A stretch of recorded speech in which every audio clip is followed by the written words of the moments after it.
¿Eres de los que piensa que cumplir 60 años es estar viejo? Te equivocas. Tener años es sinónimo de sabiduría. Solange Navarro te invita a relajarte y tomar apuntes de todo lo que necesitas saber para tener una vejez positiva. Nuestros especialistas aclaran todas tus dudas para que así aproveches la mejor etapa de tu vida. Aquí comienza Años Preciados. Una presentación de Universidad Finisterra. Hola, ¿qué tal? Bienvenidos a un nuevo capítulo de Años Preciados, donde nos juntamos a conversar sobre cómo llegar de la mejor forma posible a la tercera edad. Queremos ser una ayuda, como ustedes saben, para todos ustedes que nos escuchan y bueno, para lograr también bienestar en esta etapa de la vida. ¿Cómo te estás cuidando tú? ¿Qué puedes estar entre esta etapa de los 55 y 65 años? Bueno, gracias a nuestros especialistas, como ustedes ya saben, vamos aprendiendo cómo llegar a tener una vejez de calidad. Soy Solange Navarro y aquí arrancamos este nuevo capítulo de Años Preciados, proyecto, como ustedes ya saben, realizado en los estudios de la Universidad Finisterra. En el capítulo de hoy vamos a conversar acerca de los cuidados a nivel de salud y qué debemos hacer también para vivir esta etapa de mejor manera. Recordemos que actualmente en Chile viven más de 3 millones de personas mayores de 60 años y se impone como el segundo país del continente después de Canadá. Según la Organización Mundial de la Salud también, Chile es el país con mayor esperanza de vida en Latinoamérica, dado que supera los 80 años y en el caso de las mujeres, que somos las que vivimos más, romperá la barrera de los 90 años para el año 2030. Y así, cada día son más los chilenos y chilenas que se suman a esta población. Un proceso que está impactando en las políticas públicas del país y también en gran parte de los hogares. Así que para comenzar, los invito a escuchar la siguiente nota introductoria. ¿Ustedes sabían qué es lo que provoca en los chilenos vivir años? A continuación lo vamos a saber. Vamos y volvemos. Es una realidad que Chile se está envejeciendo, tanto así que para el 2025 un cuarto de la población será longeva.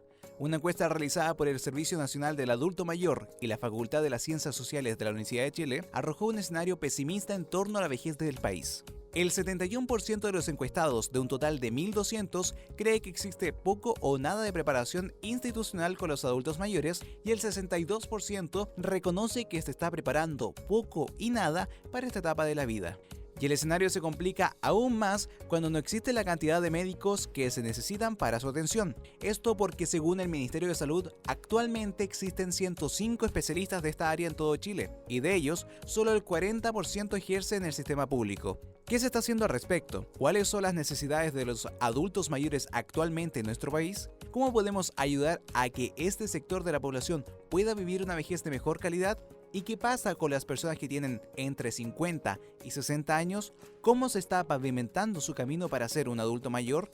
¿Se estarán cuidando? Quédese en nuestra sintonía y no se despegue de Años Preciados. Un especialista resolverá esta y otras inquietudes.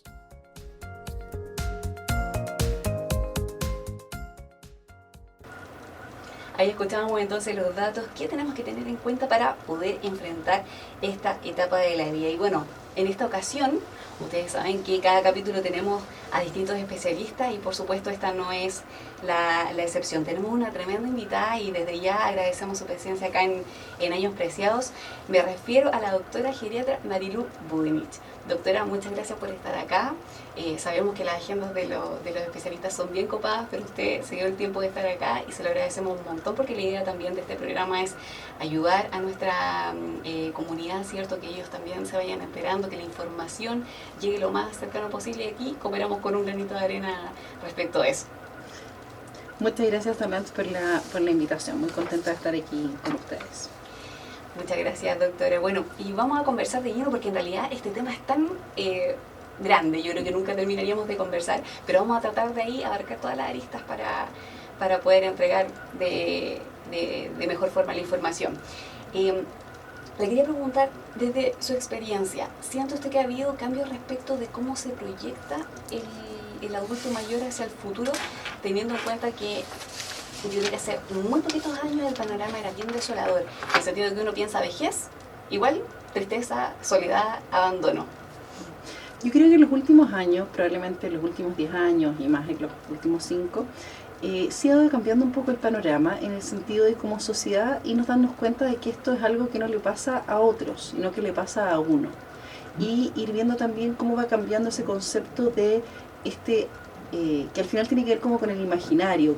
¿Qué consideramos nosotros como esta persona mayor, o el abuelo, o la abuela, o el viejo, o la vieja, que a veces con este concepto de alguien como poco participativo, o que a veces, como dices tú, que no lo acompaña a la salud? Yo creo que esa situación ha ido cambiando en la medida que vemos que este es un porcentaje que está aumentando, y por lo tanto la familia se va haciendo más presente, vamos viendo que personajes públicos van envejeciendo, se va hablando más en los medios de esta situación, se habla de la salud, se habla de aspectos de prevención. Yo creo que hay mucho que tenemos que seguir trabajando como sociedad, como organizaciones y como Estado, pero que sí ha cambiado, que hoy en día sí está más presente, y ya sabemos en el fondo las cifras del censo, tal como tú decías en el fondo, de que esto de que ya es algo que se instaló, no es que Chile está envejeciendo, Chile ya envejeció. Claro, o sea, en el fondo hay que actuar desde esa verdad. Que, claro, entonces ahora tenemos que ver qué es lo que se trata, de qué se trata la vejez, qué es lo que nos pasa, como dices tú, a cada uno de nosotros en este proceso, y que no es algo que esté ajeno, no es algo que esté ajeno a nuestras comunidades y tampoco ajeno a cada uno de nosotros. Por lo tanto, yo creo que se ha avanzado, pero que nos queda mucho por delante, y por eso es muy importante instancias como este programa. Doctora, y en ese sentido, ya teniendo como un panorama de cómo se está proyectando el adulto mayor hacia el futuro, ¿cuándo se supone que es el momento indicado para ir a un geriatra? Porque, como lo comentábamos, también se habla poco de ir a ese médico especialista, y porque también yo creo que hay poca información de qué es lo que se trata. Entonces, ¿cuál sería como la etapa en donde uno debiese decir, ya, tengo que ir al geriatra? El geriatra es el médico que se dedica, es el especialista de la temática de las personas mayores. Particularmente, en el fondo, si vemos, cuando hablamos de personas mayores, en general se habla de personas de 65 años y más, o en algunos casos, de acuerdo a algunas instituciones, de 60 y más. Por lo tanto, es una población muy heterogénea, es muy amplia. Estamos hablando de, no sé, 40, 50 años de... 40, 50, me excedí un poco, de expectativa de vida. Por lo tanto, en el fondo, lo que nosotros tenemos que pensar es que el geriatra, particularmente cuando nosotros tenemos personas que tienen situaciones como varias patologías, o que tienen lo que se llaman síndromes geriátricos, que son situaciones frecuentes de las personas mayores, que muchas veces la gente y los equipos de salud no las consideran enfermedades. ¿Cómo que, por ejemplo? Por ejemplo, las caídas, los trastornos del sueño, la depresión, la incontinencia, los problemas de memoria, la depresión, las heridas en la piel de las personas que ya están con mayor dependencia. Son como cosas que están como un poco escondidas, ¿no? Como claro, que uno las pasa así. La polifarmacia, usar más de 3 fármacos, o personas que tienen más de 3 patologías crónicas. Las personas que tienen esas situaciones y que tienen además 60 años y más, deberían consultar a un geriatra, porque el geriatra es el especialista que tiene la capacidad de, en el fondo, como mirar a la persona, o no necesariamente la capacidad, pero que lo hace como su herramienta de trabajo, en tomar a la persona no solo por lo clínico o médico, sino que ver los aspectos sociales, los funcionales, es decir, cómo la persona se desempeña en el día a día, la parte cognitiva, la parte afectiva, además de lo clínico, como mencionábamos. Y en ese sentido es importante que la persona que asista a estas citas vaya acompañado, obviamente sacando a las personas que tienen alguna complicación en sus movimientos, o no sé, no escuchan bien, por ejemplo. ¿Es necesario que esta participación sea quizás un poco más familiar? Mira, es que va a depender, porque en el fondo es súper heterogéneo. Las personas pueden ser personas que tienen estas condiciones, que están en una situación de mayor riesgo, pero que son muy independientes, que tienen indemnidad cognitiva, que no tienen problemas sensoriales, por ejemplo, ven bien, escuchan bien, como tú mencionabas, o pueden ser personas que ya requieren algún grado de supervisión o de asistencia. Entonces va a depender de eso el que la persona tenga que ir acompañada o no. Aparte, volviendo un poco a la pregunta anterior, aparte de ser las personas que tienen este tipo de problemáticas las que se benefician más de ser vistas por un geriatra, en general se habla también de que los mayores de 80 años de todas maneras deberían ser vistos por un geriatra. ¿Por qué? Porque se ha visto que son personas que se encuentran con mayor vulnerabilidad. En geriatría, la edad es lo que menos importa. ¿Ya? Lo que más importa es la capacidad que tiene la persona de desempeñarse en el día a día. Si se baña sola, si se viste sola, si trabaja, si conduce, si maneja su dinero. Esos son los indicadores, por decirlo así, como de salud.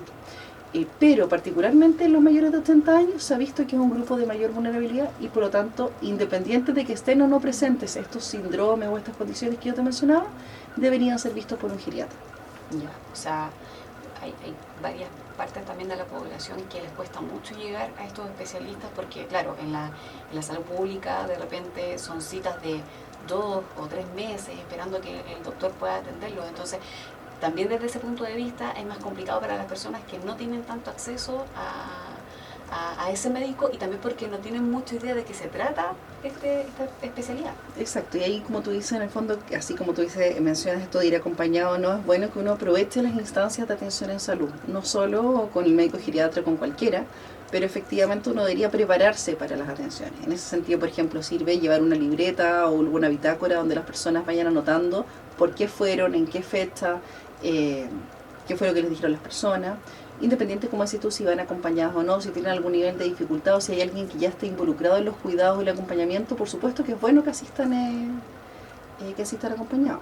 De hecho, es un buen tip, doctora, ahora que lo estoy pensando en forma general, porque uno que va a doctores muy así diversos, de repente uno se va y dice, uy, se me olvidó preguntarle eso, quizás también sea un buen tip, de repente anotar en un papelito lo que uno quiere expresar. Tenemos una libretita y entre control y control uno va anotando las preguntas que van apareciendo y también uno deja anotado, por ejemplo, ya 10 de mayo fui al oftalmólogo, 15 de junio me vio el traumatólogo, y que las personas anoten en sus palabras, porque ciertamente si le piden al colega que les escriba en el cuaderno, claro, les va a decir que no, porque la ficha, pero cada uno escribir, bueno, me dijo tal cosa, estas fueron las recomendaciones. Entonces al siguiente control lleva su libretita, también debería tener una bolsa o una carpeta con todos los resultados de los exámenes que se hagan. Entonces cuando uno va, ya sea a una atención de salud, de urgencia o a una consulta, lleva la carpetita y así vamos evitando que a veces se hagan exámenes de más.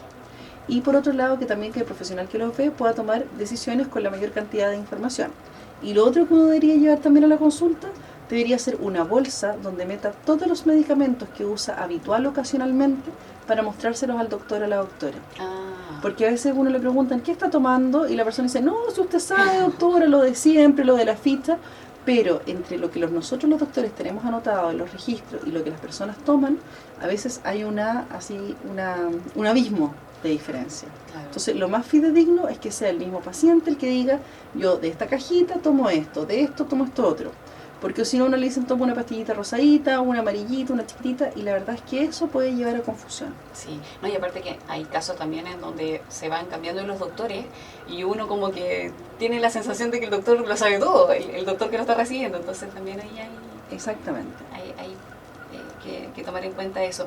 Doctora, en cuanto a las enfermedades, ¿cuáles son a las que hay que ponerle ojo cuando uno ya entra en esta etapa de la vida que no muchos quieren entrar, pero que vamos todos para allá? Mira, uno tendría que tener presente, así como hay en general, que la vejez no es igual a enfermedad, ¿ya? Por lo tanto, nosotros deberíamos poder envejecer manteniendo nuestras, como te decía anteriormente, como nuestras habilidades, pudiendo desempeñar lo que es importante para nosotros en el día a día, ¿ya?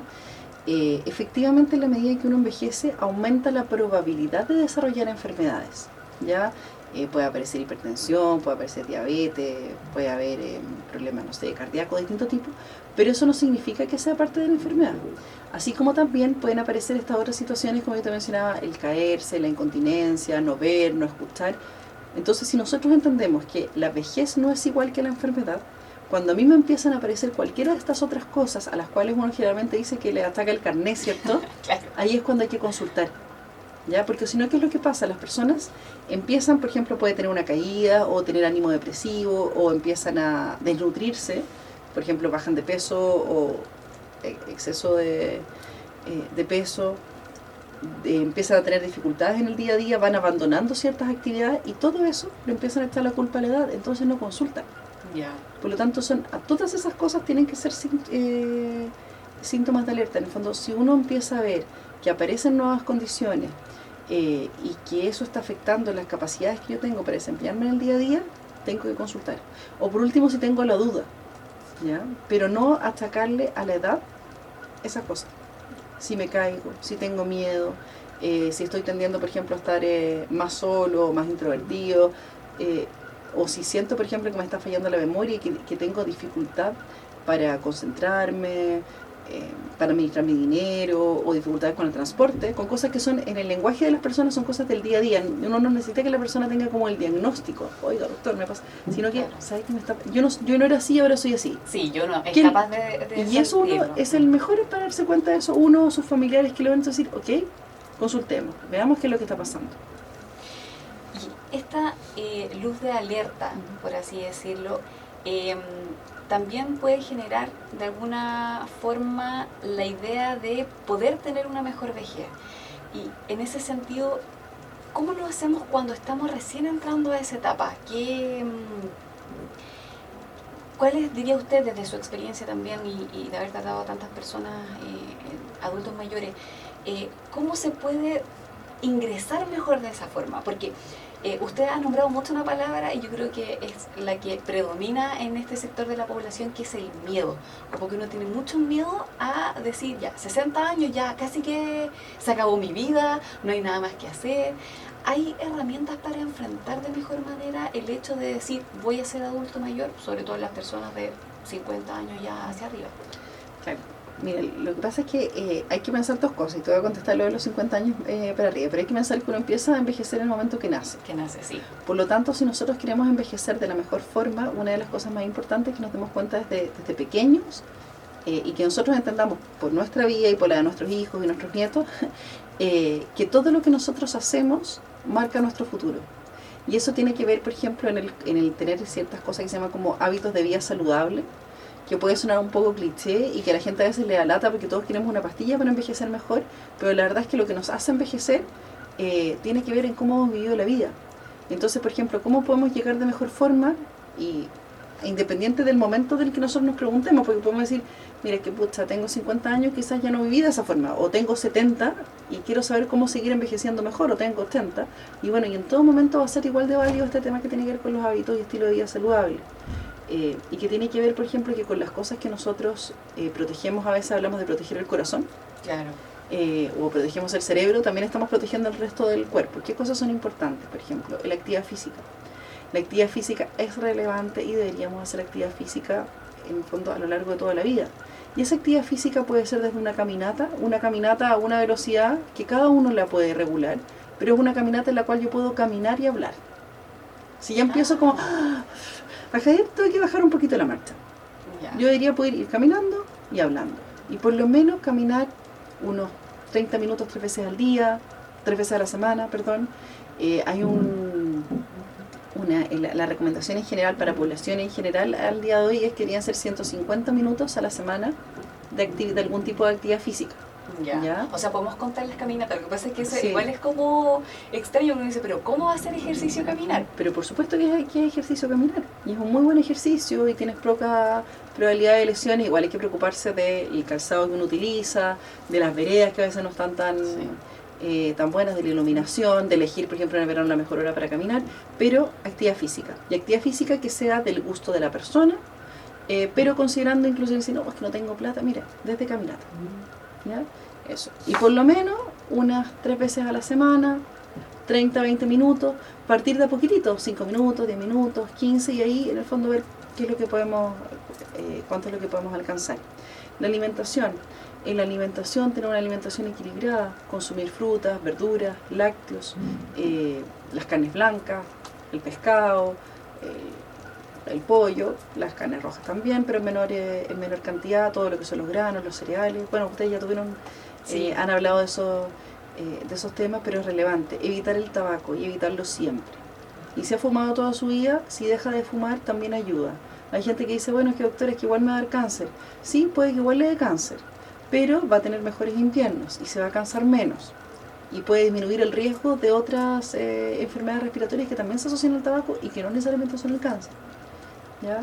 El alcohol, moderar el consumo de alcohol, porque a veces se piensa este tema que como el alcohol, que el vino tinto, que los accidentes, que voy a envejecer mejor, sí. un poquitito de alcohol es lo que está recomendado, pero no es que el que no bebía no significa que tiene que ponerse a beber, utilizar, no automedicarse, usar los medicamentos que están indicados por su médico, prevenir la hipertensión, la diabetes, la obesidad, pero si esas entidades están presentes, tratarlas y usarlas y seguir las indicaciones que su equipo médico le da.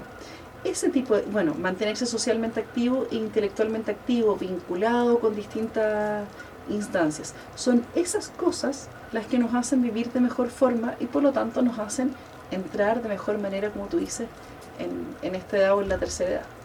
O sea, los que están escuchando y tienen entre 50 y 60, ojo, porque en realidad, claro, también estos tips suenan súper fáciles, pero para alguien también que está en esta sociedad tan vertiginosa, los que vivimos acá en Santiago también tenemos una forma de vivir demasiado rápida y uno está constantemente negándose a todo. No es que no puedo hacer esto, no es que no alcanzo a hacer esto otro, pero quizás también tiene que ver con un tema de organización de tiempo y en el fondo todo eso que vamos haciendo nos va ayudando. O sea, es que al final tiene que ver, como tú dices, en cómo estamos viviendo. Sí, ese es el tema, porque en el fondo, en reflexionar un poco, bueno, cómo es lo que vivo yo, como mencionaba al principio, cómo estamos viviendo como sociedad, y bueno, cómo yo asumo las cosas, en el fondo, cómo me hago cargo de mi vida, porque tengo una sola vida y tengo un solo cuerpo, y tengo que cuidarlo, porque si no falla. Y después, en el fondo, repararlo, no siempre se puede reparar. Difícil misión, pero no imposible. Bueno, para todos aquellos que se están sumando a la sintonía de nuestro programa Años Preciados, estamos con la doctora geriatra Marilu Budinich, que nos está conversando respecto de la especialidad de geriatría, digo, que no es tan conocida, quizás uno ignora también respecto de lo que ellos hacen con las personas de la tercera edad, pero también estamos conversando sobre cómo usted podría llegar mejor a esta etapa de la vida, porque todos vamos para allá en algún momento. Yo le quería preguntar también sobre su experiencia y llevarla también hacia el lado de las políticas públicas. ¿Siente usted que estamos al debe con eso? Porque, claro, también las autoridades dicen, chuta, es complicado también poner a las personas en el escenario de envejecer, por todo esto negativo que conversábamos en el principio del programa.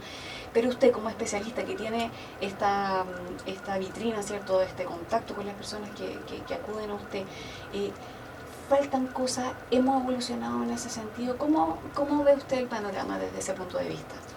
O sea, yo creo que estamos totalmente al debe y que aquí el desafío es grande. Uno lo puede tomar mirando desde el punto de vista positivo, en que quedan muchas cosas por hacer. Hay mucho que hacer. El tema es que hay que empezar a hacerlo ya. Y esto tiene que ver con que efectivamente se vea a las personas mayores y el envejecimiento como parte de que en la administración actual hay una política que tiene ese nombre y que tiene que ver con esto de que el envejecimiento sea parte de las distintas políticas. Esto no es un tema de salud sino que tiene que ver con vivienda, tiene que ver con desarrollo social, tiene que ver con educación, como por ejemplo le enseñamos a los niños cómo envejecer de mejor forma, pero también cómo entender a las personas mayores, cómo cuidar a los otros, cómo nos preparamos como sociedad para poder enfrentar esta situación en la cual un porcentaje muy grande de la población ya es persona mayor y ese porcentaje va a aumentar. O sea, si vamos a llegar a que 1 de cada 4, y va a ser pronto, sean personas mayores, tenemos que prepararnos. Por lo tanto, hay un desafío que es enorme, tanto para todo lo que son las organizaciones públicas como para los privados, para poder abordar esta situación. Se han hecho avances, yo creo que se ha avanzado bastante en los últimos años, pero queda mucho por hacer. Sí, de hecho, en todos los capítulos que hemos tenido acá en Años Preciados, siempre llegamos al mismo punto, que es el tema de la base. Si la base está bien formada, en el fondo vamos a poder ir involucrando todos estos cambios positivos a nuestra vida y ya no va a ser tan difícil quizás decir, chuta, me tengo que alimentar mejor o tengo que acudir al especialista cuando me pase tal o cual síntoma. Pero claro, en el fondo el trabajo parece que tiene que ser desde pequeño, porque de hecho no es la única que nos ha dicho que uno parte envejeciendo desde que nace. Y no solo en el fondo, claro, desde pequeño, y también, como dices tú, en la base, en la sociedad en general. Este no es un tema de los equipos profesionales, o sea, es un tema de los equipos profesionales, es un tema de las universidades, de las distintas entidades, ministerios, etcétera, de los municipios, pero es de la población, es de todos. Entonces, en el fondo, en la medida en que nosotros visibilizamos el tema del envejecimiento, podemos ser más proactivos con nuestro cuidado, pero también podemos ser más empáticos con el otro. Por ejemplo, tema de memoria. En la medida que yo entiendo que hay personas que pueden tener una demencia, que pueden estar con una enfermedad de sus habilidades cognitivas y que esa es una situación que es súper diversa y que hay personas que tienen muchas dificultades y otras que tienen poquito, en la medida que yo veo a alguien con alguna dificultad en la calle, por ejemplo, o con alguna dificultad al contar el dinero, puedo hacer que el ambiente que rodea a estas personas sea más amigable y podamos ir como compensando esos déficits. Que estas personas que tienen más dificultades se puedan seguir desempeñando en el día a día y que no vayan quedando como de lado. Y así lo mismo el que tiene dificultades para caminar, etcétera. O sea, en la medida que nosotros sabemos más, nos podemos cuidar mejores a nosotros y podemos ser mejores herramientas para el resto. Y entender y volver a lo que hablábamos antes, y no tener tanto miedo, sino que poder identificar qué es lo que está pasando y que todos tenemos responsabilidad. Sí, ¿no? Y aparte teniendo claro que como esta población también está envejeciendo, también estamos aumentando los años. Entonces significa que hay más trabajo que hacer en ese sentido. Y claro, como conversábamos, estamos al debe, pero bueno, hay que seguir trabajando sobre eso. Doctor, usted me comentaba que esta especialidad debiese uno tomarla desde los 60 hacia arriba, ¿cierto?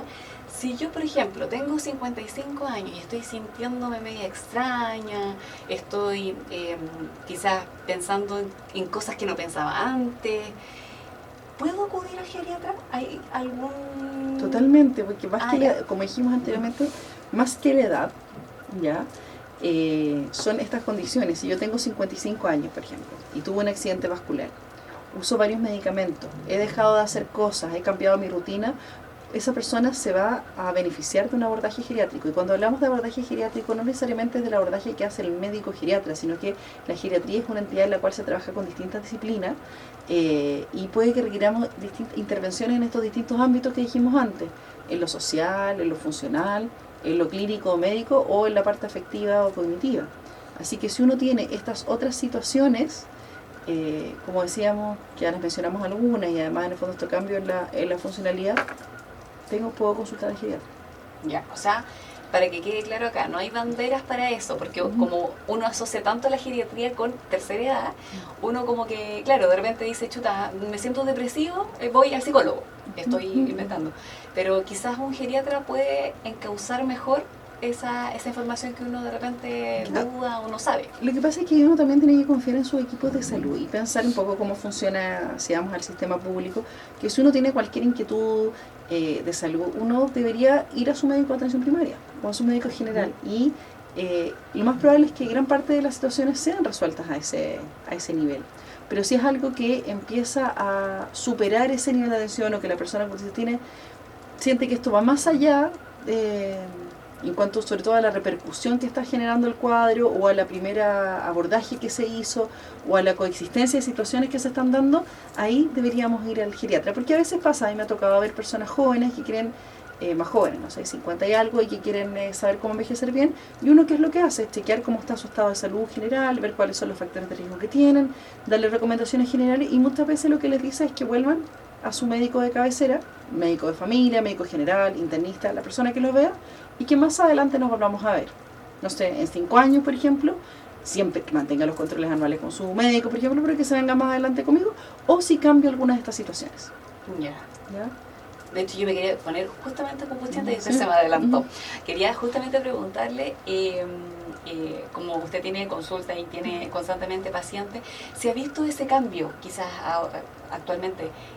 ¿Han asistido personas que tengan de 50 hacia arriba preguntando de repente? Claro, o sea, y eso es frecuente y a veces también pasa porque hay personas que empiezan a ver a sus mismos papás que tienen algunas condiciones, entonces están preocupados y dicen, mire, sabes que yo no quiero tener problemas de memoria, o veo que mi mamá tiene muchos problemas articulares, quiero ver cómo está de mejor forma. Y eso está bien, y las personas consultan, y muchas veces lo que uno hace es eso, en el fondo es como ver si hay situaciones de riesgo o no, hacer algunas intervenciones si es necesario, y en otros casos derivarlas a que sigan con su nivel de atención previa. Y por eso también es importante que a lo largo de la vida nosotros nos hagamos, por ejemplo, los exámenes de medicina preventiva que existen tanto a nivel público como a nivel privado, porque tiene que ver con ir pesquisando las situaciones de riesgo antes de que aparezcan. Y también saber que hay situaciones, por ejemplo, como la hipertensión o la diabetes, que cuando no son bien controladas van dañando las arterias de nuestro cuerpo y con ello se van dañando los ojos, los riñones, el cerebro, entre otras, las piernas, entre otras situaciones, que nosotros en el fondo, si pesquisamos situaciones a tiempo y las tratamos a tiempo, vamos a tener una buena vida y un buen envejecer. Pero como hay personas que sienten es que yo no siento nada, cuando uno siente cosas en el cuerpo asociadas a esas enfermedades, es porque ya tiene daño. Claro. Entonces en el fondo nosotros en ese sentido tenemos que responsabilizarnos y saber antes, bueno, si me dijeron que tenía que hacer esto y que es asumir el cuidado y no esperar, es que no me ha pasado nada, es que no vamos a esperar a que le venga el infarto o el accidente vascular porque usted no cuidó su arteria. Claro, en el fondo ya no hay vuelta atrás, como se dice. Bueno, lo que usted nos comenta es súper positivo, porque uno tiende a pensar que en realidad, como que el secreto a voces es que el chileno es bien dejado para asistirse y para ir al médico, por todo lo que hemos conversado, tiempo, qué sé yo. ¿Usted siente que se puede hacer una comparación entre lo que sucedía antes y lo que sucedía después? O sea, ¿ha crecido esta asistencia al doctor siendo o teniendo 50 años? ¿Usted ha visto si hay algún aumento o no es tan significativo? O sea, yo creo que sí, yo creo que progresivamente esto va aumentando y que la gente se está preocupando más, que nos falta que esto aumente. Y que está por un lado consultando más las personas, como dices tú, de 50 y más, y también las personas mayores están llegando de manera más fácil al geriatra, o estas personas que están con muchas dificultades y que sienten que los equipos que están viendo este tema, o sienten que están consultando, por ejemplo, a varios especialistas y que no se resuelven sus situaciones, están llegando más fáciles al geriatra. Ya. Porque la gente se informa por los medios, eso ha ido cambiando en los últimos años, pero todavía falta. Ya, o sea, también la invitación está hecha para quienes tengan quizá algún síntoma que los tiene inquietos y tienen 50, 55 años, la respuesta es que pueden acercarse a un geriatra. Quiero llevarla, doctora, al plano de las enfermedades degenerativas, porque por supuesto que las pueden tener los adultos mayores, pero también personas que van hacia esa etapa. ¿Cómo se pueden enfrentar? Y se lo pregunto tanto desde la persona que las vivencia, ¿cierto?, como del núcleo, porque hay que recordar también que hay varias familias en Chile que se hacen cargo de sus adultos mayores y también se hacen cargo de personas que tienen entre 50 y 60. Recordar también que tampoco existen leyes o políticas públicas que protejan justamente esa parte de la sociedad, como que si uno a los 50 tiene alguna enfermedad degenerativa, como que queda un poco ahí en el aire. No así los adultos mayores, porque tienen sus programas, ¿cierto? Que, bueno, a lo mejor no son del todo exitosos, pero existen. Entonces, quería preguntarle respecto de esta situación. Cuando hablas de enfermedades degenerativas, ¿como una demencia, una enfermedad de Alzheimer? Sí, tanto demencia, o sea, tanto mentales como del cuerpo. Mira, en general, bueno, en el caso de las enfermedades degenerativas que serían o neurodegenerativas de mayor frecuencia en las personas mayores, una de ellas es la demencia, ¿cierto? Que la más frecuente de las demencias es la enfermedad de Alzheimer. En general se producen con mayor frecuencia después de los 60 años y van aumentando con la edad. ¿Eso qué quiere decir? Que, no sé, si a los 60 años un 5% de las personas mayores de 60 años tienen algún tipo de demencia, en la medida que se va duplicando. Ya después son el 10, el 15, y cuando llegamos alrededor de los 80 años, alrededor de un 30% puede tener algún tipo de enfermedad neurodegenerativa, como pudiese ser una demencia. ¿Una demencia qué significa? Que hay una falla en las habilidades cognitivas. Por ejemplo, siempre pensamos en la memoria, pero puede ser la memoria, el lenguaje, el cálculo, la capacidad de organización, y que repercute la habilidad de que la persona pueda desempeñarse de forma autónoma en las cosas que ha hecho durante toda su vida.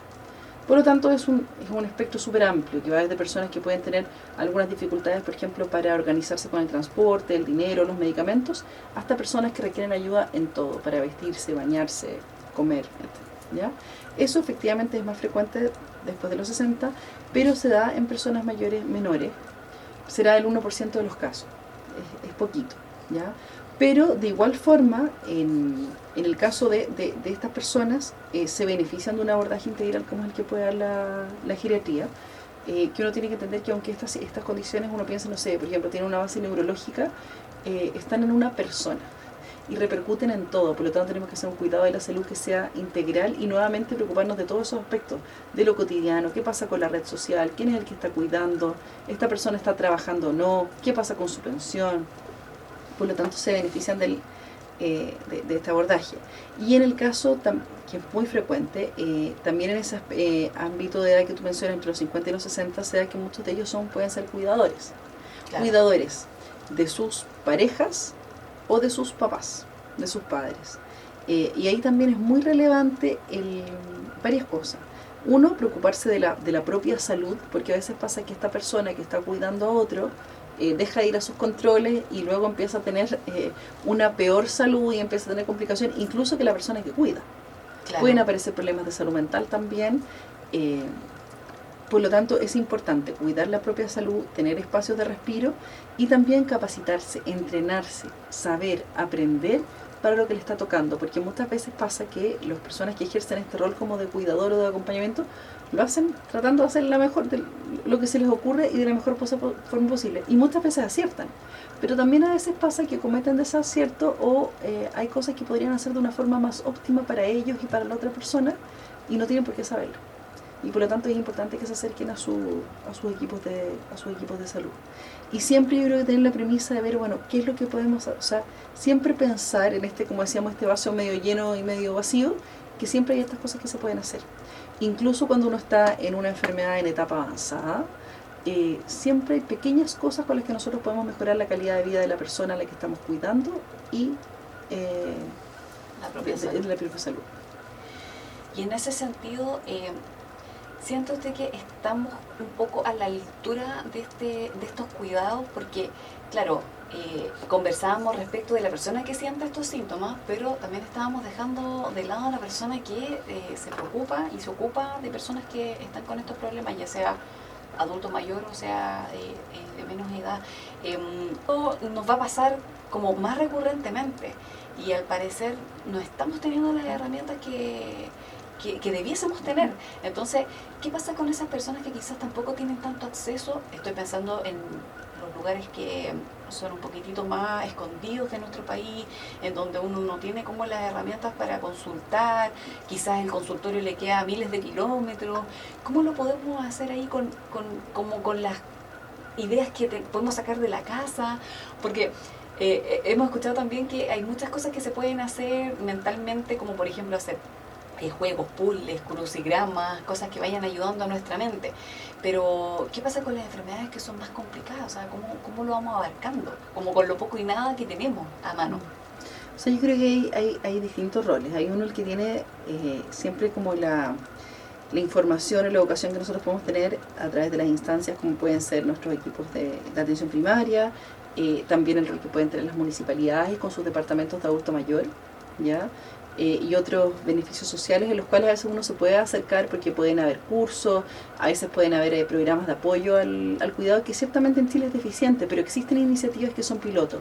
Por lo tanto es bueno que cuando uno está ejerciendo rol de cuidado, está con alguien de mayor dependencia, acercarse, tanto a su equipo de salud como al equipo municipal. ¿Ya? Porque a veces incluso pasa con eso, bueno, pero los del CESFAM o el Centro de Salud Familiar son las personas que están en FONASA, sí, ok, pero si usted es ISAPRE igual puede acercarse al municipio, porque el municipio es de todos. Y ahí ver en el fondo qué apoyo existe o con qué red local se le puede vincular, pensando por ejemplo en personas que están en entornos rurales o personas que les cuesta movilizarse o irse más lejos, incluso dentro mismo de Santiago. Por eso es bueno siempre saber qué es lo que hay en su propio territorio. Hoy día está el tema de las tecnologías, como es en el tema de internet, y hay distintas plataformas para buscar información, y también a nivel telefónico yo creo que hay una herramienta que se usa poco, que es el Salud Responde. En el cual uno puede hacer distintos tipos de preguntas, incluso tienen apoyo hay psicólogos que trabajan para ver si es que hay alguna situación como de carga, en que probablemente no es que uno le vayan a hacer todo un tratamiento, pero sí lo pueden ver qué es la situación que está pasando y también dar alguna primera información telefónica y derivar o poner en contacto con quien corresponde. También tener presente todo el rol que tiene, y ahí está importante el tema de los territorios, en cuanto a las distintas organizaciones. Por decir, clubes de adulto mayor, iglesias, otros organismos municipales, como temas de acompañamiento de organizaciones no gubernamentales, o sea, la Corporación Alzheimer u otras entidades, para ver en el fondo este apoyo, lo que tiene que ver con el apoyo entre pares, ¿ya? Que tiene que ver con esto de no estar solo. Hay también distintos Facebook y grupos en los cuales uno puede ponerse en contacto. Yo creo que uno siempre tiene que tratar de pensar, bueno, yo en esto, hay otras personas a las que le está pasando lo mismo, pongámonos en contacto, porque efectivamente, como tú dices, hay situaciones o soluciones que nosotros podemos darlas desde recibiendo una recomendación profesional, pero hay otras que son súper valiosas y muchas veces las que tienen el mayor valor, que son cómo ha pasado otras personas o que han aprendido otras personas en esta misma situación. que tiene que ver, por ejemplo, con los grupos de apoyo mutuo o de autoayuda, que ciertamente no hay tantos, pero existen. Y Chile tiene más de 300 comunas, por lo tanto uno tiene que acercarse para saber qué es lo que hay en mi comuna. Sí, a veces yo creo que también nos pasa que uno vive tanto en su burbuja, ¿cierto? Hogar, responsabilidades, trabajo, que cuesta también decir, chuta, sí, pues necesito ayuda, tengo que buscar soluciones, y eso también nos va coartando otras informaciones. Y también decir, bueno, sabes que efectivamente estamos al debe en muchas cosas, pero también hay. Entonces, y en esta medida, si esto medio vaso, medio lleno, medio vacío, bueno, claro. Ok, me faltan un montón de cosas, pero ¿qué cosas son las que tengo yo? ¿Y con qué puedo trabajar? Y eso también pasa, por ejemplo, eso con cada uno de los ciudadanos, pero también con las personas que trabajan en los equipos de salud. Que a veces uno dice, mira, es que no tengo un programa específico para tal enfermedad o para tal condición. Sí, pero ¿qué es lo que tienes? Entonces, con lo que tú tienes, ¿cómo podemos trabajar de mejor forma? Y eso también tiene que ver con esta brecha que hablábamos un poquito antes, y con la atención, que no solo se trata de que podamos llegar al geriatra y que tengamos más geriatras, sino que hay que pensar en cómo se capacita a los distintos profesionales, tanto de la salud como de los ámbitos sociales, en la temática geriátrica y la temática de la vejez. Eso no significa que el geriatra deja de ser geriatra, sino que en el fondo los equipos que trabajan, por ejemplo, a nivel de la atención primaria, sepan más de esta temática. Entonces puedan abordar de mejor forma, aprovechar los recursos que tienen y hacer las derivaciones al nivel de mayor complejidad cuando realmente se requiera. Porque si no, tampoco se van a poder dar respuesta a las distintas demandas. Y para eso también es importante que digamos, como la persona común y corriente reconozca en los dispositivos que a veces tienen más cerca de su casa o en su barrio o en su comuna, que existen herramientas para las que se le pueden apoyar. Y no necesariamente tiene que ir al hospital o tiene que ir donde un súper especialista para que le resuelva el problema. Sí, de hecho hay que mencionar también que hay varias juntas de vecinos en comunas que se preocupan y se ocupan mucho de estas temáticas, pero claro, uno también peca de ingenuo, o en realidad de esta ignorancia, ¿cierto? De decir, chuta, pero ¿cómo vamos a sacar a estos sectores? Pero sí, ellos pueden quizás orientar, porque a veces uno ni siquiera sabe dónde acudir, y quizás partir desde esa base nos puede servir a todos. Les recordamos que estamos conversando con la geriatra Marilu Budinich en este capítulo de Años Preciados, que lo hemos trasladado hacia esta especialidad donde se conoce muy poco, y por supuesto estamos tratando temas del adulto mayor y también de quienes están yendo hacia esa etapa. Doctora, le quería preguntar, y ya también para ir cerrando toda esta temática, que bueno, estaríamos toda la vida conversando acá, pero el tiempo es escaso.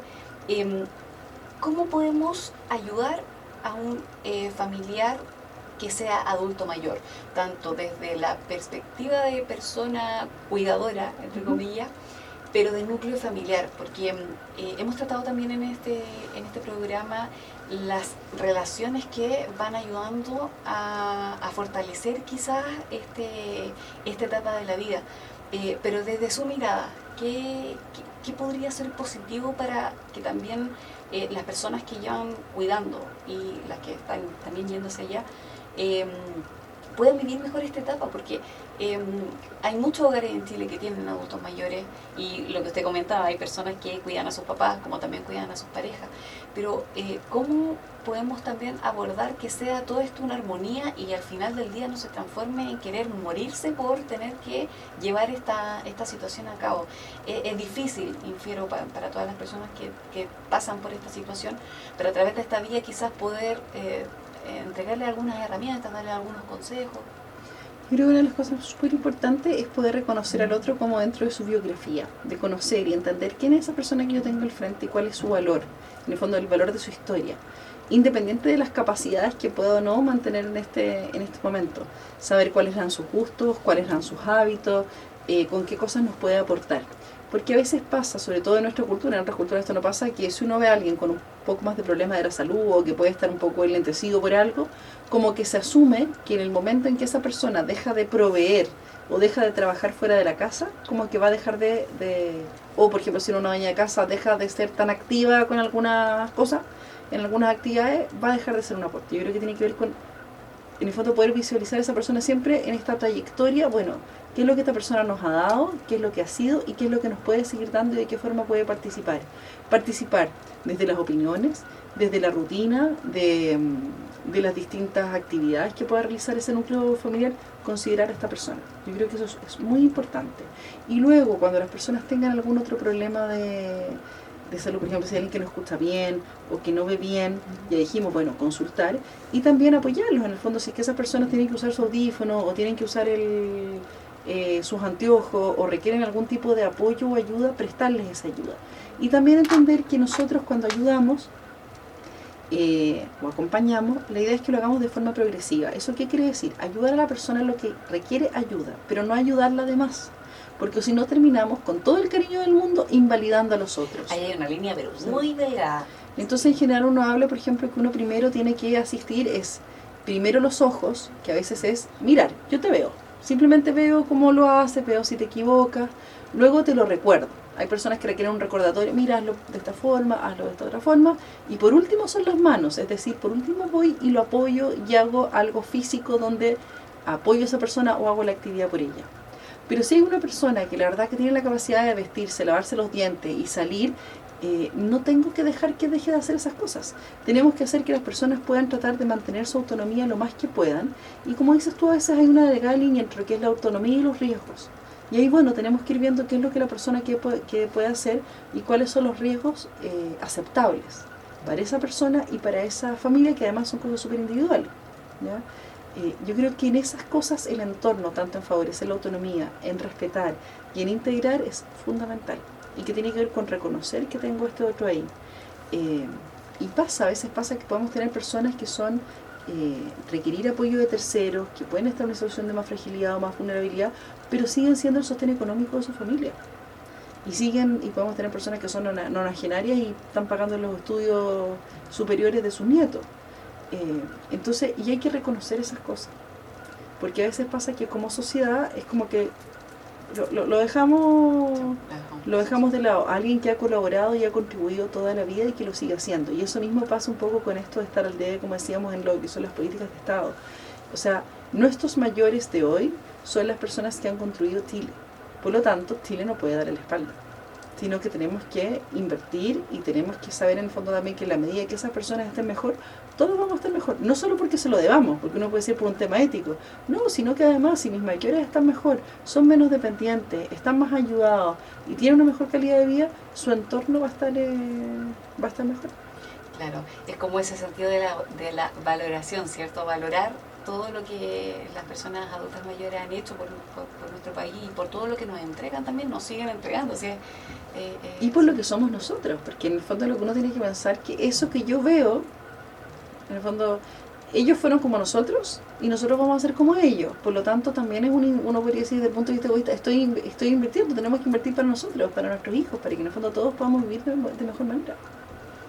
Harto para pensar también. Bueno, ahí también dejamos la temática planteada, que en sus hogares también ustedes conversan de estos temas, porque es súper importante plantearlo. Como decíamos desde un principio, vamos todos para allá, así que nunca está de más poder conversar estos temas en familia. Doctora, este programa está hecho para nuestro público, ¿cierto? Todas las temáticas que hemos conversado acá nos sirven y por supuesto nos vamos a aprovechar de su instancia acá para llevar a cabo las consultas de las personas en la calle, y así también aprovechamos de ayudar a las personas que nos están escuchando que quizás pueden estar pasando por las mismas etapas. Así que le invito a escuchar la primera pregunta y usted responda al aire con lo que usted sabe. Porque tu opinión nos importa. Vox Populi. Tengo 56 años y quiero comenzar a hacer ejercicios. ¿Hay alguno que sea recomendable para empezar? Ya, ahí escuchamos entonces a una persona que tiene 56 años y quiere hacer ejercicios.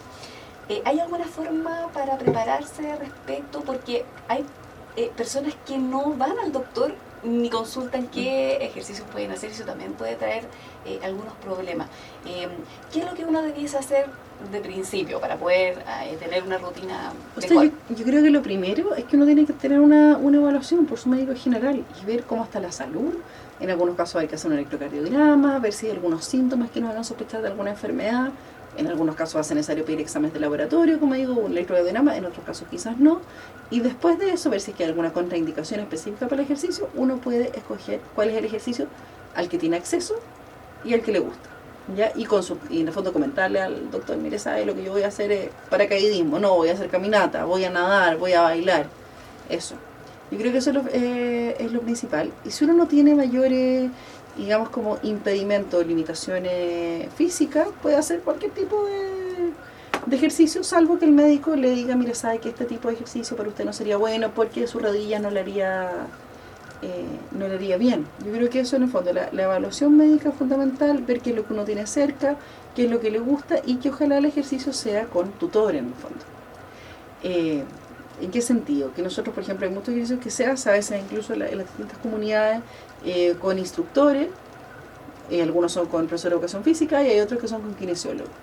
En la medida que nosotros tengamos mayores problemas de salud, vamos a requerir que el ejercicio sea con alguien que tenga mayor entrenamiento para poder ayudarnos en eso. Y quizás en algunos casos vamos a necesitar un kinesiólogo o vamos a necesitar un profesor de educación física. Pero quizás alguien que es un encargado de un taller o que ha aprendido sobre la marcha y va a hacer una clase de baile, si yo no tengo mayores problemas, puedo hacer... Sí, y como conversábamos también, quizás si usted no tiene tiempo, ponerse a caminar. Quizás bajarse antes en el paradero antes de llegar a la casa. Exactamente, y considerar que el primer ejercicio es el caminar. Y entender también que en general no existen mayores contraindicaciones para el ejercicio, así como porque uno sea mayor no puede hacer ejercicio, eso no es así.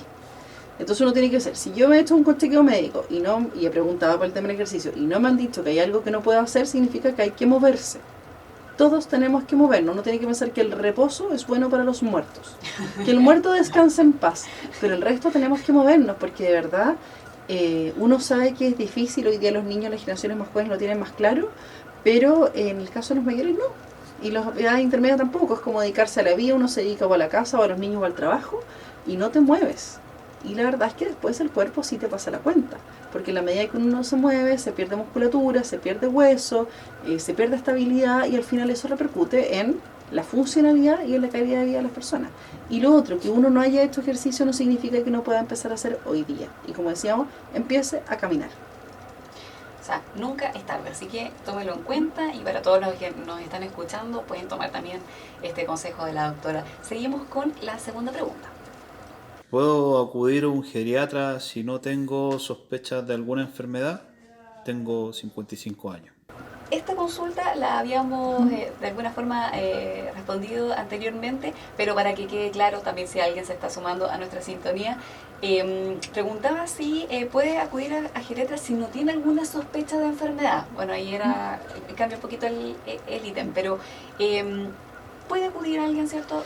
De que puede acudir. Y si quiere conversar, perfecto. Pero si es una persona que está sana, que no tiene sospecha de enfermedad, bastaría con que se vea con su médico de atención primaria, con su médico de cabecera, y le puede hacer también a gente que está preocupada por su envejecimiento y que vea si hay alguna cosa sobre la que se pueda prevenir, deberíamos poder abordarla. No deberían ir al especialista. ¿Ya? También hay todo un tema que tiene que mejorar y que tiene que ver en cómo, lo mismo, como decíamos antes, los mismos profesionales nos preparamos para estos temas. Claro, o sea, poder como entrenar también. Tener más herramientas. Sí. En el fondo yo creo que cada vez, y a la medida que vayan pasando los años, uno se debería encontrar con que en distintas instancias hayan personas que les puedan resolver las preguntas en relación al envejecimiento. Claro, perfecto. Entonces ahí está la respuesta a esta duda. Y vamos con la última. Estoy próxima a cumplir 60 años y vivo sola porque mis hijos ya se fueron de casa. ¿Qué puedo hacer para no sentirme inservible cuando llegue a la tercera edad? Ya, este caso es particular porque una persona de 60 años está casi que ya entrando a esta etapa de adulto mayor y toca el tema de sentirse inservible, y es una palabra que escuchamos bastante cuando nos referimos también a los adultos mayores, pero este caso también nos puede ayudar para las personas que están entrando a esta etapa y contando personas de 50, 55, 60, que ya los hijos están partiendo, ¿cierto? Y es como que queda este síndrome de un poco del nido vacío. ¿Qué consejo le puede dar a esta persona que siente que ya como que los hijos se fueron y como que no sabe un poco qué hacer? Yo creo que eso tiene que ver más que... así como una cosa biológica del envejecimiento, tiene que ver como con los ciclos vitales y con las etapas con las que uno va abordando. En general, en este tipo de etapas en las cuales uno siente que está cerrando un ciclo y comenzando otra, es bueno revisar qué cosas, un poco como de qué forma he vivido y de qué forma quiero vivir yo de aquí en adelante, qué cosas son las que me importan, de qué forma quiero marcar como mi trascendencia y tomarlo como un desafío el tiempo que viene más adelante. Y entender que hay cosas que quizás yo he hecho toda mi vida, que pueden ser desde mis hábitos, desde los gustos que tengo, y que quiero mantener, y otras que quiero cambiar. Entonces es bueno plantearse desafíos, plantearse proyectos y ojalá y vincularse y mantener la vinculación con otros. Si ya no van a ser los hijos, decir, bueno, ok, ¿qué hago? Puedo buscar un voluntariado, quiero seguir trabajando, quiero hacer una huerta. En el fondo uno tiene que tener desafíos, y no solo a los 60, sino que a los 90 y a los 99, y si tienes 100 o más, también. Una de las cosas más importantes cuando uno se pregunta en el fondo y siente que hay un cambio en su rutina, bueno, es revisar en qué estoy, qué es lo que ha sido mi vida, y cómo voy a seguir viviendo los años que vienen más adelante. Quizás pensarlo como a largo plazo, y decir, bueno, de aquí al momento en que yo fallezca, que no sé cuándo va a ser, pero me gustaría vivir de esta forma. Y también a corto plazo, bueno, entonces los próximos 5 años o 3 años, ¿qué es lo que quiero hacer? Este va a ser mi proyecto. En la medida que uno tiene proyectos, aumenta la probabilidad de satisfacción, aumenta la probabilidad de felicidad, de tener esperanza, menor depresión. Todos necesitamos algo que hacer en la vida. Y saber si es que mi actividad cambió o mi situación de salud, por ejemplo, cambió, ¿cómo me adapto? Y buscar otra instancia. Y si siento que no soy capaz de como reinventarme o de rehacerme, pedir ayuda. Y ahí uno puede necesitar el apoyo de un psicólogo o un terapeuta ocupacional, y eso va a ser independiente de la edad, porque a veces uno puede ser más joven y decir, chuta, no sé, se me acabó el trabajo, se acabó mi tarea, mi hijo está más grande, ¿y ahora qué hago? O quedé cesante, chuta, pero no sé qué hacer. Bueno, veamos qué es lo que puedo hacer, cuál puede ser mi rol, y si no me la puedo solo, pedir ayuda, consultar. Claro, o sea, de repente tomar esa conciencia de parar un poco y mirar también qué estoy haciendo, porque como que como sociedad nos está costando más a veces. Estamos tan a full con todas nuestras responsabilidades que uno como que no se detiene mucho a decir, chuta, ¿qué estoy haciendo? ¿Qué me está pasando? Las decisiones que tengo que tomar. Entonces, la invitación que usted nos hace, doctora, es súper importante, y quizás también plantearlo como tema hogar, ¿cierto? De decir, chuta, ¿para dónde vamos? ¿Qué estamos haciendo? Y tiene que ver con decir, bueno, ¿qué es importante para mí? Mientras yo esté vivo, ¿qué cosas van a ser importantes para mí? Y lo que tú dices también es hablarlo para más adelante con la familia también. Y eso tiene que ver, por ejemplo, con otra temática que es relevante, independiente de la que tiene que ver con la planificación anticipada, que tiene que ver en cómo, y en conversar con mis cercanos, cómo quiero vivir yo más adelante, y si a mí me pasan también cosas de salud, cómo quiero que se aborden. Si es que en algún momento yo no pudiese estar en la condición de manifestar mi voluntad, sí, es como conversémoslo, quiero que ustedes me representen. Y, por ejemplo, si en algún momento tengo dificultades y requiero que otra persona me cuide, ¿quiero que me cuiden en la casa o quiero irme a una residencia? Si me voy a una residencia, ¿qué me gustaría que pasara? O si en algún momento yo no tengo la capacidad para comunicarme o para comprender las cosas, y necesito que alguien tome decisiones por mí, ya sea de salud o relativas a mi bienestar, a mis finanzas, a mi lugar de vivienda, ¿quién es la persona que más me representa en relación a esos valores? Porque que yo tenga 8 hijos no significa que esos 8 hijos me representan. Quizás hay una hermana en la cual yo creo que si es que yo no puedo manifestar ni puedo entender, va a poder representarme de mejor manera que mis hijos, que mi marido, y esas cosas hay que conversarlas. Y yo creo que en la medida que vayamos instalando esos temas como sociedad, también vamos a ir envejeciendo de mejor forma. Porque cuando nos lleguen a pasar esas situaciones, y que algunos nos van a pasar, vamos a estar más tranquilos porque vamos a estar tomando las decisiones que esa persona quería. Bueno, ahí estaba entonces la respuesta de la doctora, que esperamos por supuesto sea general y nos ayuda a todos. Cerramos con eso entonces este mini consultorio que se ha realizado para aclarar también dudas de nuestra gente en la calle. ¿Mito o realidad? Y doctora, ahora vamos a conversar sobre otra sección que tenemos en Años Preciados, y se trata de desmitificar ciertas informaciones que uno de repente maneja y uno jura de guata que es verdad, pero bueno, acá lo vamos a aclarar junto a su ayuda. La primera idea que tengo para ustedes es la siguiente: ¿los adultos mayores van perdiendo las ganas de vivir con el paso de los años, o esto tiene que ver con haber construido un entorno social previo antes de llegar a la tercera edad? Como que se siente que uno entre más viejo es, menos cosas quiere hacer, y tiene que ver mucho con distintas aristas, tanto en la salud, en las actividades del diario, en tener intimidad, que uno piensa que los adultos mayores no tienen esas necesidades. ¿Es verdad eso? ¿Es verdad que el adulto mayor pierde las ganas de vivir porque llega a esa etapa? Mire, eso no es verdad. Ya. No es Es verdad, un mito. no es un mito. Y no es por la edad. En general la edad no explica tantas cosas como uno cree, sino que tiene que ver, como tú dices, con la vida que uno ha vivido, con la forma de ver las cosas. Probablemente el que no era tan motivado, el que no tiene tantas expectativas de su vida, que no tiene tanta participación en etapas tempranas, lo va a hacer también en etapas más tardías, salvo que cambie su modo de operar. Y las personas que han sido más resilientes, las que han tenido una visión más positiva de la vida, lo siguen siendo en etapas más avanzadas y son, en el fondo, dentro de la ambigüedad, lo que uno puede decir más felices, pero son más felices. También pasa, eso sí, que puede cambiar en la medida que uno va envejeciendo. Aparecen aspectos que tienen que ver como con la trascendencia, de focalizarse en algunas cosas. También aparece un aspecto que tiene que ver como con la finitud. Y que hay estudios en el fondo que hablan de esto, que en la medida en que yo veo que mi vida tiene un límite y que lo veo más cercano, puedo aprovechar de mejor forma mi vida. Y también puedo hacer que hay cosas que antes me importaban que ya no me importan. Por ejemplo, no sé, antes me complicaba tener la casa sucia, o antes me complicaba que mi vecina o mi hija se enojara conmigo, y de repente pues dices que no me importa, porque la verdad me queda poco tiempo y quiero vivir de esta forma, y me importan mis nietos, y eso también tiene que ver con que a veces hay personas que cambian, y esas personas que tienen esa capacidad de, por un lado, de saber cómo quieren trascender, y por otro lado de ver cómo van a vivir de percibir esta finitud de la vida de una forma más positiva, esas personas viven mejor. Perfecto. Vamos entonces con la segunda afirmación y tiene que ver con su especialidad justamente. La gerontología es una especialidad poco apreciada por la sociedad. Usted que es la protagonista, ¿qué puede decir al respecto? Yo creo que la gerontología y la gerontología tiene que ver con las ciencias sociales que se dedican más al ámbito, ¿cierto?, de la vejez, y la geriatría como más como con la medicina, aunque está totalmente interconectado. Yo creo que más que propio apreciado, es poco conocido. Sí, tiene que ver más con la ignorancia. Sí, tiene que ver con la ignorancia. Yo creo que en la medida que uno conoce qué es lo que hace, y que hay personas que se dedican al estudio de estas temáticas, y que además nos pueden apoyar, y que cuando participan pueden cambiar resultados y se notan cambios, tanto a nivel social como físico, médico, etcétera, es valorado. Es valorado, pero hay poco y es poco conocido.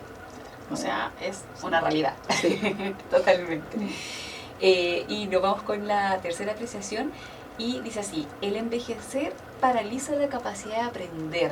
Como que uno tiene en la cabeza que entre más años cumple, más cosas va olvidando, más cosas le interesan menos, y no hay como un sentido de querer saber más cosas.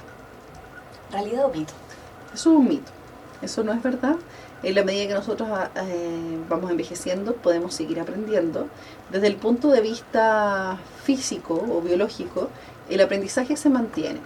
¿Qué puede pasar con la vejez? Que me cueste un poco más o que me demore un poco más en aprender cosas complejas versus lo que me costaba antes. Claro. ¿Ya? Me puedo demorar un poco más. Por ejemplo, no sé, ¿puedo aprender tecnología? Sí, puedo aprender usar cosas tecnológicas. Si nunca estuve familiarizado, me va a costar más todavía, ¿ya? Pero se puede seguir aprendiendo durante toda la vida. Si uno siente que tiene afectadas algunas capacidades de aprendizaje, temas intelectuales, uno debería poder mantenerse con sus capacidades intelectuales hasta el final. No es por la vejez. Si las capacidades intelectuales fallan, eso es una enfermedad y uno tiene que consultar. No siempre va a ser una demencia, quizás puede ser un medicamento, sueño, depresión, problema de la tiroides, distintas cosas, y hay que evaluarlo, ¿ya? Pero uno siempre va a poder, o debería poder envejecer con sus facultades cognitivas bastante conservadas, y pudiendo razonar, tomando decisiones. Si eso no pasa, hay que consultar. Es un problema. Es digamos, como un problema de salud, y en general las personas también, en la medida que se mantienen motivadas, van aprendiendo y pueden participar de cursos, pueden aprender cosas en la casa. Va a mediar un poco también por la motivación y por las instancias a las que las personas puedan acceder. Claro, pero en todo caso no va de la mano con los años que uno tenga, sino que con las ganas que se presente. Y bueno, hay un dicho que dice que nunca es tarde para aprender, así que acá calza perfecto. Así es. Bueno, ya estamos llegando al final de este capítulo, que en realidad siempre sentimos que quedamos al dedo un poco con todo lo que conversamos, pero como decíamos al principio, siempre es positivo, poder entregar un granito de arena con información, en este caso en la geriatría, en su especialidad. Le agradecemos, doctora, por haberse dado su tiempo, por entregar esta información que puede llegar a mucha gente y que probablemente le va a ayudar mucho. También dejamos los temas ahí sobre la mesa para ver si se pueden seguir conversando en los hogares. No sé si usted quiere cerrar con algo, despedirse. Yo creo que hemos hablado de hartas cosas y tal como tú dices, esto es una temática que es muy importante que la vayamos conversando en las distintas instancias. Yo creo que la invitación, y que tú y lo has mencionado varias veces, tiene que ver a preguntarnos un poco cómo estamos viviendo, cómo queremos seguir viviendo, y a entender que la vejez es responsabilidad de todos. O sea, es una responsabilidad propia y también hay una responsabilidad que es como colectiva, y que todos tenemos un rol en esto, y también a entender que siempre vamos a poder envejecer y vamos a poder hacerlo de la mejor forma. Incluso cuando hay enfermedad, incluso cuando hay dependencia, hay cosas que se pueden hacer para que esa persona pueda estar de mejor forma, o por último se pueda mantener y no estar peor, incluso en los últimos días de la vida. Por lo tanto, yo creo que destaca este tema, que vejez no es igual a enfermedad, y que siempre podemos hacer algo, y que la idea es que nosotros podamos vivir de la mejor forma hasta que llegue la muerte. Y también en el fondo, y si estamos en algún periodo en que sabemos que por distintos motivos nos queda poquita sobrevida o que se acerca el momento de nuestro fallecimiento, bueno, que mientras tanto en ese periodo también podamos vivir de la mejor forma. Ahí están entonces las palabras de la doctora especialista en geriatría, Marilu Budinich. Muchas gracias por estar acá nuevamente. Y bueno, con esto cerramos el capítulo de hoy de Años Preciados, programa dedicado en esta oportunidad a revisar los problemas en geriatría y, por supuesto, cómo podemos llegar de mejor manera a la tercera edad y aconsejar a todos aquellos también que van hacia esa etapa. Agradecemos a la doctora que estuvo con nosotros y nosotros nos volvamos a encontrar en otra edición de Años Preciados, este proyecto realizado en los estudios de la Universidad Finisterre. Que estén muy bien.